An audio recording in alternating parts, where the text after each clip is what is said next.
Конституция бойынша Қазақстан Республикасы азаматтарының өмірі. Қолданыстағы ата заңға сәйкес тек партиялық тізімдер бойынша ғана парламент мәжілісінің депутаты бола алатын.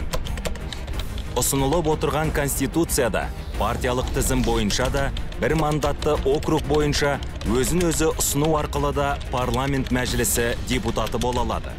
Сондай-ақ қазір тек партиялық тізімдер бойынша ғана барлық мәслихаттардың депутаты бола алады.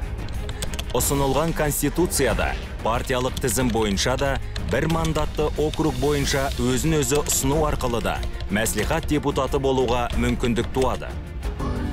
Қолданыстағы Конституция бойынша саяси партия құру үшін 20 000 қол жинау талап етілсе, енді осы мақсат үшін 5 000 қол жинау талап етілетін болады.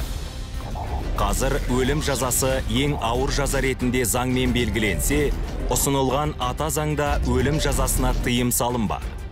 Қолданыстағы Конституцияда жер және оның қойнауы, су көздері, өсімдіктер мен жануарлар дүниесі, басқа да табиғи ресурстар мемлекет меншігінде болса, енді мұның бәрін халыққа тиесілі ету ұсынылуда.